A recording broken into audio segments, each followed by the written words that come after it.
സമയമില്ലാത്തതുകൊണ്ടാണ്. ഇടുക്കിയിലെ ക്രിസ്മസ് ആഘോഷങ്ങൾ എന്തായി നോക്കാം. പടക്കം വാങ്ങിക്കാൻ പോയേക്കാണ് രാഹുൽ. പടക്കം പൊട്ടിക്കാതെ രാഹുലിന് ഒരു ആഘോഷവും ഇല്ലെന്നാണ് തോന്നുന്നത്. Rahul, merry Christmas. കഴിഞ്ഞ ദിവസം നക്ഷത്രമൊക്കെ വാങ്ങിച്ചു, പിന്നെ ഡെക്കറേഷനും എല്ലാം റെഡിയാക്കി. ഇനിയിപ്പോ പടക്കം വാങ്ങിക്കാൻ ഇറങ്ങിയേക്കുവാണോ?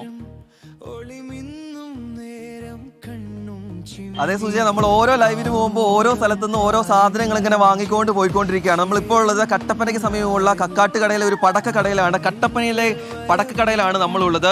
ദൃശ്യങ്ങളിൽ കാണുന്ന പോലെ തന്നെ നമുക്ക് ഓരോന്നോരോന്നായി നമുക്ക് പ്രേക്ഷകരെ പരിചയപ്പെടുത്താം. ഇത് മയിൽപ്പീലി പോലെ ഇങ്ങനെ വിരിഞ്ഞു വരുന്ന ഒരു പടക്കമാണ് ഇത് പറയുന്നത്. അതുകൂടാതെ ശിങ്കാരമേളം എന്ന് എഴുതിയിരിക്കുന്ന വേറൊരു സാധനമുണ്ട്. പിന്നെ താഴേക്ക് നോക്കുകയാണെങ്കിൽ ഹണിമൂൺ എന്ന് എഴുതിയിരിക്കുന്ന വേറൊരു ഐറ്റം സാധനമുണ്ട്. അതുകൂടാതെ ഗുണ്ടും പടക്കം എല്ലാം അകത്തുണ്ട്. ലാത്തിരി, പൂത്തിരി, കമ്പിത്തിരി, മത്താപ്പൂ എല്ലാം ഉണ്ടല്ലോ ഏട്ടാ.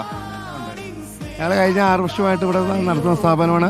നമ്മൾ ഏറ്റവും വിലക്കുറവിനോട് കൊടുക്കുന്നത്. അങ്കമാലിയിലാണ് ഓണറുടെ വീട്. അപ്പോൾ നമ്മൾ ഏറ്റവും കുറഞ്ഞ റേറ്റിനോട് കൊടുക്കുമ്പോൾ എല്ലാവരും സ്ഥിരമായിട്ട് ഭയങ്കര തിരക്കായിട്ട് ഇവിടെ പടക്കം പൊട്ടുന്ന പോലെ കച്ചവടം നടക്കുന്നുണ്ടോ? ഇവിടെ നല്ലപോലെ നടക്കണം. പടക്കം പൊട്ടുന്ന പോലെ തന്നെ ഹാപ്പി ന്യൂ ഇയർ ആയാലും ക്രിസ്മസിനായാലും ദീപാവലിക്കായാലും വളരെ ഊരായിട്ട് കച്ചവടം നടക്കേണ്ട. എല്ലാവരും ഇവിടെ തന്നെ വന്ന സാധനങ്ങൾ വാങ്ങുന്നത്. ഇടുക്കിയെ സംബന്ധിച്ചിടത്തോളം ക്രിസ്മസിനും ന്യൂ ഇയറിനുമാണ് ഏറ്റവും കൂടുതൽ പടക്കം പൊട്ടിച്ച് ആഘോഷിക്കുന്നത്. മറ്റിടങ്ങളിൽ ഈ ദീപാവലിക്കും വിഷുവിനൊക്കെ പടക്കം പൊട്ടിക്കുന്നുണ്ടെങ്കിൽ കൂടി, പക്ഷേ ന്യൂ ഇയറിന് ക്രിസ്മസിനും ഇടുക്കിയിൽ പടക്കം പൊട്ടിക്കുന്നത്. ഈ തിരക്ക് കാണുമ്പോൾ നമുക്ക് അത് മനസ്സിലാകുകയും ചെയ്യും. ഇതേപോലെ തന്നെയാണ് എല്ലാ പടക്കക്കടയിലുമുള്ള ദൃശ്യങ്ങൾ. ഇപ്പോൾ വീട്ടിൽ പുൽക്കൂടൊക്കെ ഒരുക്കി വീട്ടിലെ തയ്യാറെടുപ്പൊക്കെ അവസാന ഘട്ടത്തിലേക്ക് എത്തുകയാണ്. ഇനിയിപ്പോൾ പടക്കമൊക്കെ വാങ്ങിച്ച് രാത്രി